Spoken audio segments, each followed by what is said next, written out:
Now that you've built the nodes of your graph, each of which contains a chunk of text from an SEC form, the next step is to add relationships to the graph that preserve the original structure of those documents.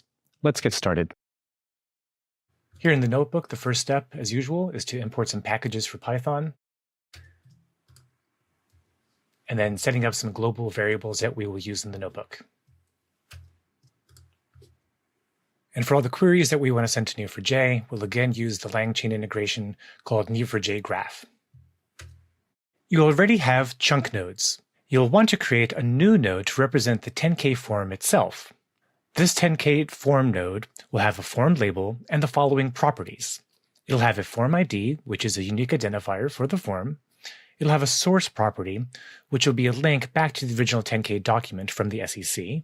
There's also a CIK number, which is the central index key from the SEC, and also a QSIP6 code. Now, in this notebook, we're going to be using some new Cypher features. So first, let's take a look at those. Each of the chunks has the information we need to create the form node. So you can match for any chunk, and with that chunk, just return one of those nodes. And then we'll use this special notation to pull specific keys from the properties of the AnyChunk node. You can see that we have all the information that we need here. When you create the form node, it'll be with a parameterized query. And if you remember, that parameterized query can take in a dictionary as one of the parameters. So here we've got the perfect dictionary that we need for creating the form node. Let's save that into just a Python variable.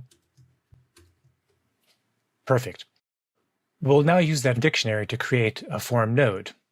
You can see down here when we're calling the query, we're going to pass in some parameters, this form info parameter, and we're going to pass in the dictionary. That dictionary, under the name form info param, will be available inside of the query. So we're going to merge in a new form using information from that form info. And when we create it, we'll set the names, the source, and the SIC, and also the QSIP IDs based on the passed in parameter.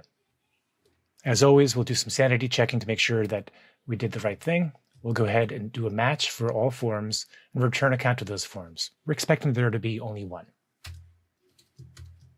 Form count is 1, just as we wanted. Perfect. Now you can start to connect everything together. Our goal is to add relationships to improve the context around each chunk. You will connect chunks to each other and to that newly created form node. The result will reflect the original structure of the document.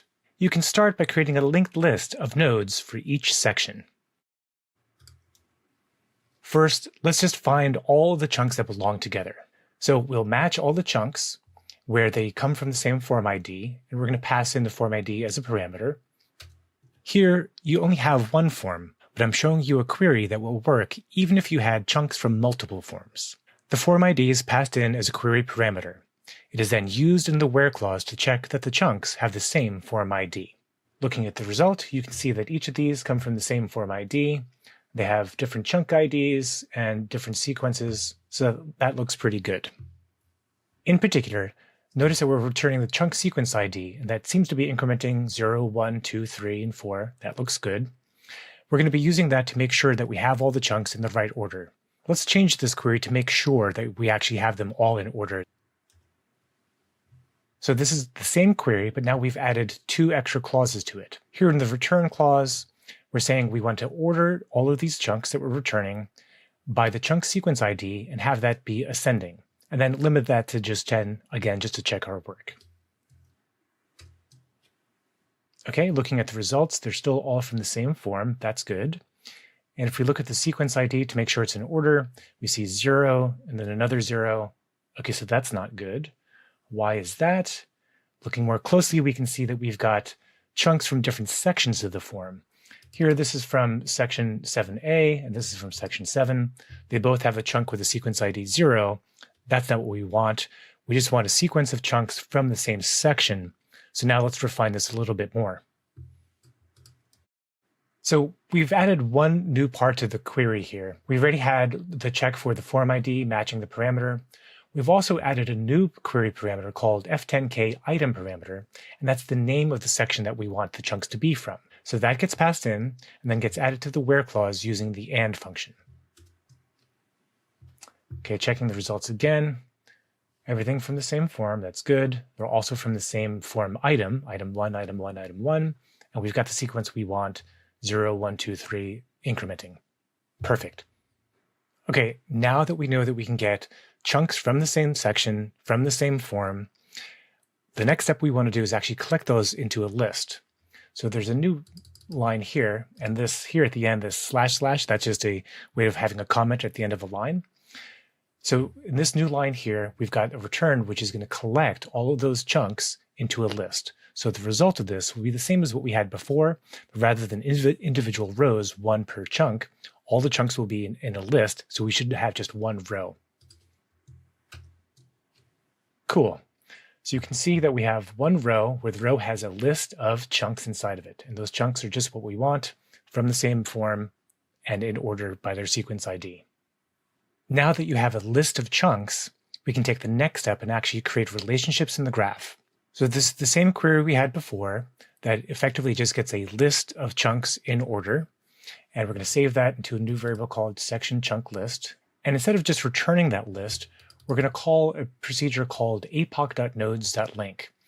Now this procedure will take a list of nodes and then a relationship type that you want to have. So here we're going to say next, and it'll create a linked list. So for every node between each node pairs, it'll create a new relationship called next. This extra parameter avoid duplicates says if we run this multiple times, it won't create many nexts in between each pair.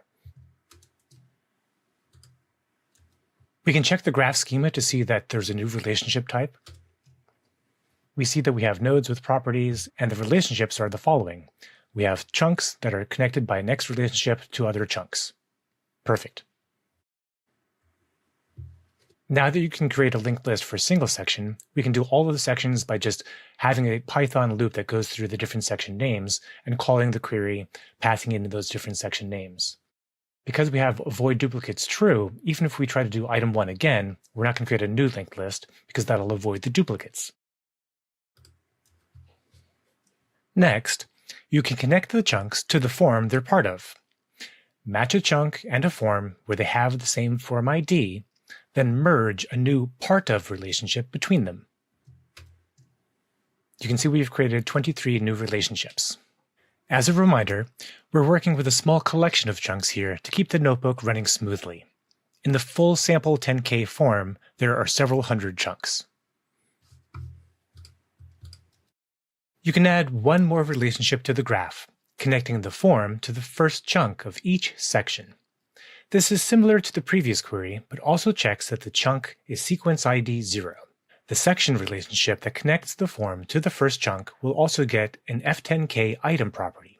It will take the value of that from the chunk. You can see that happening in the merge here.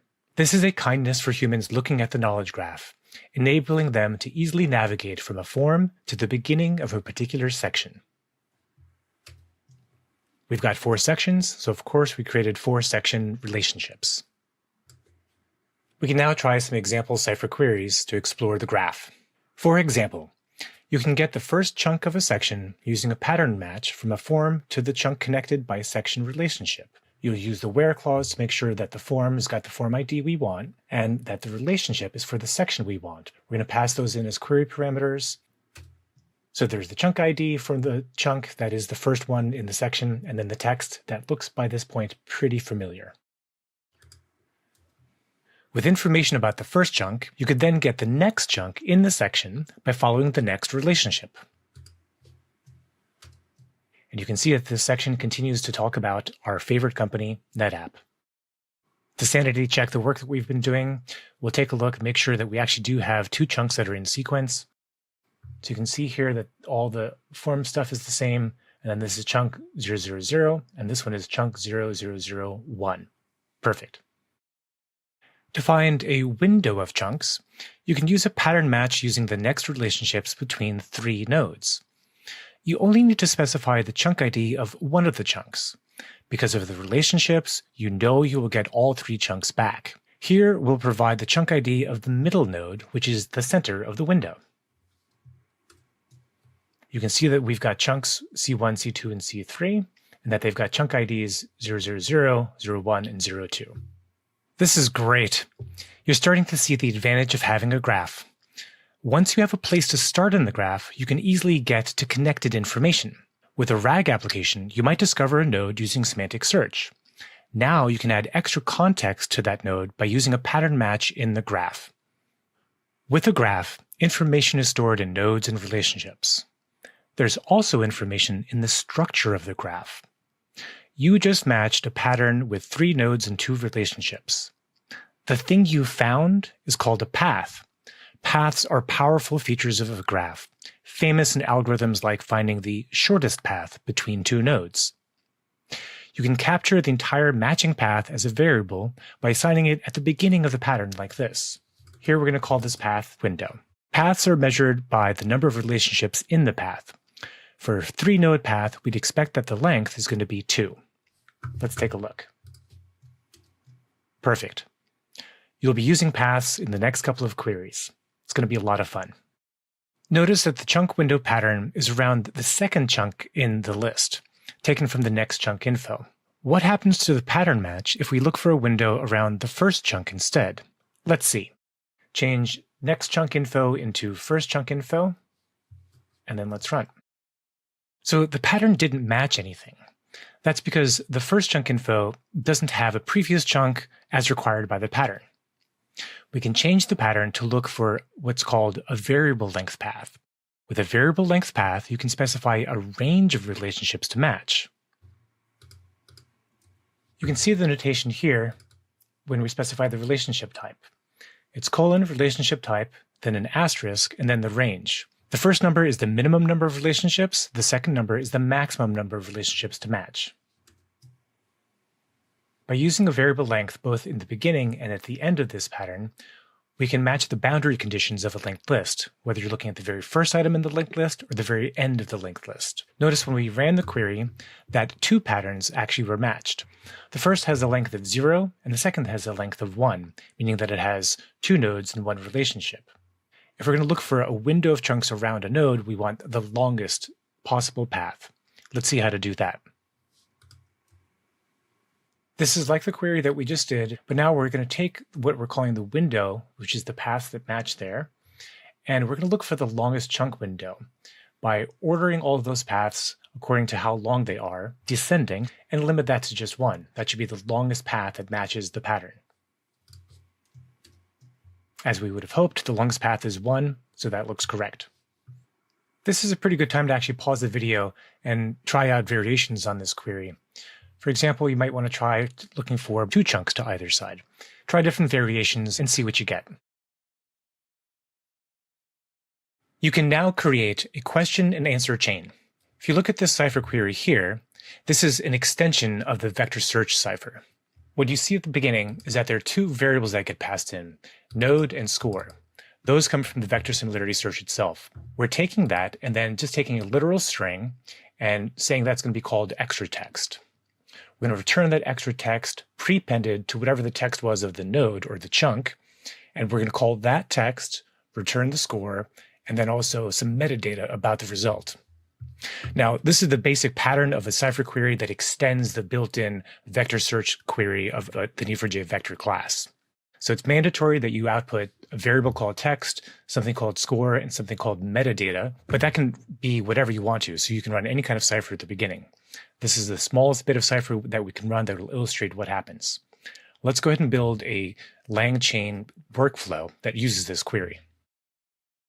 The new part that I'll highlight here is that we're passing in a parameter called retrieval query, and for that parameter, we're going to pass in that cipher query that we just defined above.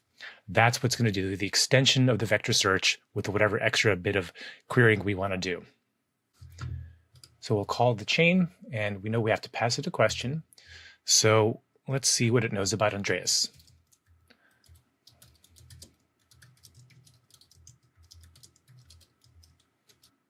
Okay, well, apparently I know about a lot of things. Not only do I know about Cypher, I also know about natural disasters and catastrophes, but we know this isn't the case, right? So it's gotten a little extra here that is not true.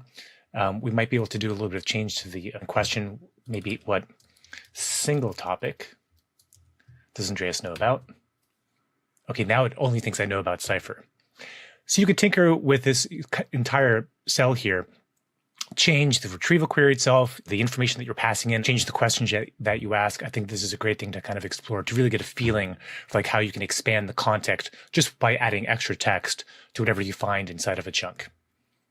Okay, you now know how to customize the results of a vector search by extending it with Cypher. You could use this capability to expand the context around a chunk with the chunk window query. Let's try this out and compare the results, both with the extra window and without it, just the chunk that the vector finds. First, create a chain that uses the default Cypher query included with Neo4j Vector. Call it windowless chain. Now, create another chain that uses the chunk window query. Your goal here is to expand the context with adjacent chunks which may be relevant to providing a complete answer. To do that, use the chunk window query, then pull out text from each chunk that is in the window. Finally, all that text will be concatenated together to provide a complete context for the LLM. With that query in hand, we can now create another vector store. And notice as we create this vector store, we'll be passing it in as the retrieval query, right? So that the initial vector search will be expanded by our window, all that's combined together, and then that's the context to give to the LLM. We're going to create a retriever out of that and then pass that into the LangChain Q&A chain itself. Okay, let's give that a try and compare both having the chunk window and without the chunk window. So here's the question that we're going to ask. We'll say, in a single sentence, tell me about NetApp's business. When we run both of these chains, we'll do a little extra formatting to kind of provide a nicely formatted answer. Remember, this windowless chain is going to match just a single chunk by the vector search and use that for providing its answer. That seems like a pretty good summary. Okay, not bad. Let's try with the chunk window.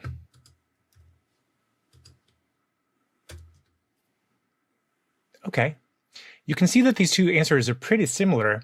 The one difference that I can spot is that with the expanded context, it actually highlighted NetApp's Keystone, which is their premier product.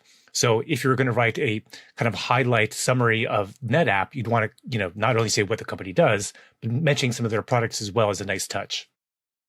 You can pause here to try out variations of the chunk window query. Also, try asking different questions to see what you get. When you're ready, join me in the next lesson where you will expand the context with data from an additional SEC form that contains information about NetApp's investors.